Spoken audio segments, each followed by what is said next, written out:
Hello, કેમ છો?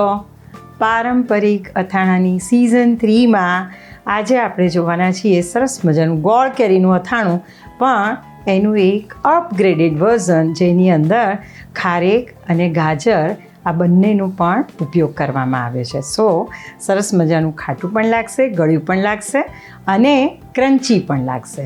અને આ અથાણું બનાવવા માટે આપણી સાથે છે કુકિંગ એક્સપર્ટ રાધિકા પાવ.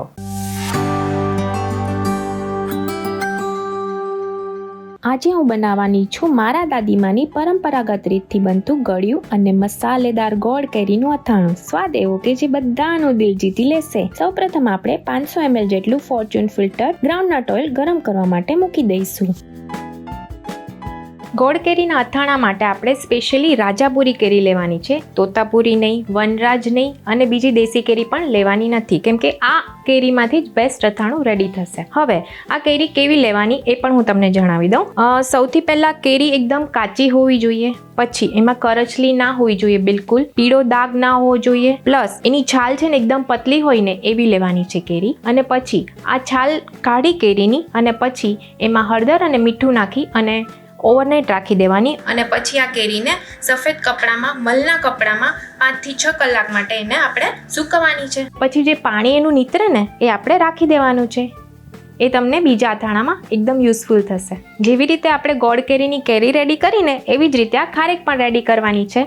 સૌથી પહેલાં ખારેકને આપણે પલાળી દેવાની છે અને પછી સરસ પલળી જાય પછી એના બિયા કાઢી લેવાના છે. પછી એને વ્હાઈટ કપડા ઉપર એકદમ સરસ રીતે સૂકવી દેવાનું છે. એ સુકાઈ જાય પછી એને આપણે સ્ટોર કરી શકીએ છીએ. અધરવાઇઝ જો તમારે અથાણું ઇન્સ્ટન્ટ બનાવવું હોય તો એને આપણે આ કેરીનું જે પાણી રાખ્યું હતું ને એમાં પલાળી દેવાનું 1 કલાક માટે અને પછી એ પાણીમાં પલળી જાય પછી એને વ્હાઈટ કપડામાં સૂકવી દેવાનું છે.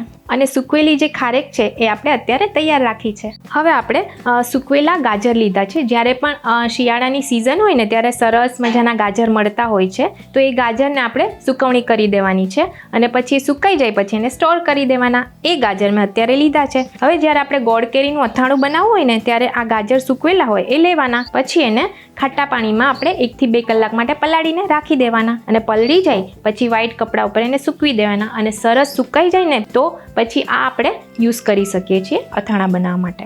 અને આ ગાજર આપણે અથાણા માટેના રેડી રાખ્યા છે. હવે આપણે ગોળ કેરીનું અથાણું બનાવીએ એ પહેલાં મસાલો તો એકદમ જરૂરી છે, કેમ કે એનો બેઝ છે એ મસાલો છે.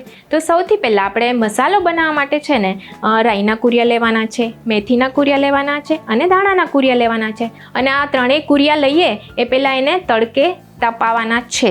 એ યાદ રાખવાનું છે. ભેજનું પ્રમાણ બિલકુલ રહેવું જોઈએ નહીં. તો પ્રથમ એક પોળા વાસણમાં આપણે 75 ગ્રામ જેટલા રાઈના કુરિયા આ રીતે સરસ રીતે પાથરી દેવાના છે. રાઈના કુરિયા પથરાઈ જાય પછી 35 ગ્રામ જેટલા મેથીના કુરિયા પણ લઈ લઈશું. અને આ જ રીતે આપણે 15 ગ્રામ જેટલા ધાણાના કુરિયા પણ લઈ લેવાના છે. પછી આપણે 2 મોટી ચમચી વરિયાળી લેવાની છે. એના પછી 1 મોટી ચમચી ધાણાની લેવાની છે.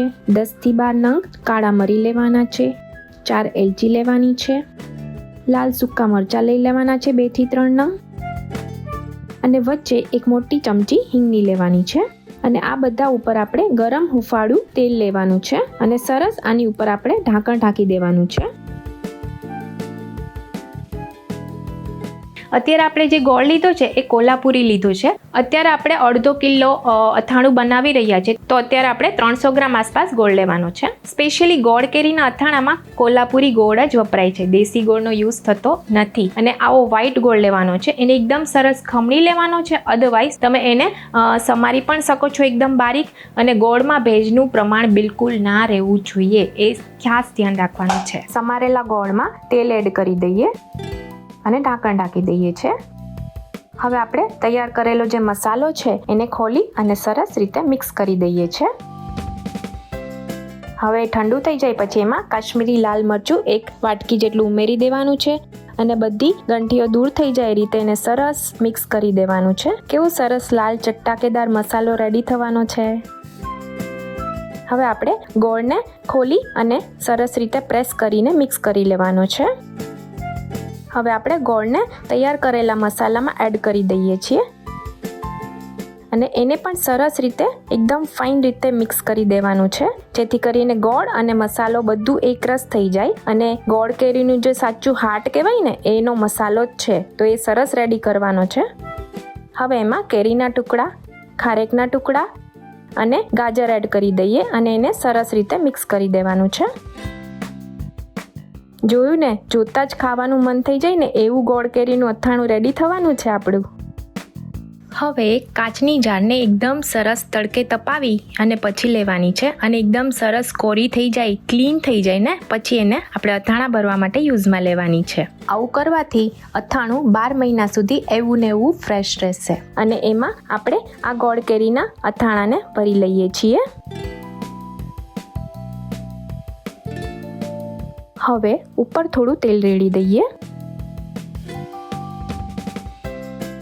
હવે આપણે ગોળ કેરીનું અથાણું બનાવીએ, જે પાત્રમાં આપણે મિક્સ કર્યું હોય ગોળ અને મસાલોને, એ જ પાત્રમાં તમારે એને 2 થી 3 દિવસ માટે સતત જ્યારે પણ ટાઈમ મળે ત્યારે હલાવવાનું છે, સરસ ચમચાથી.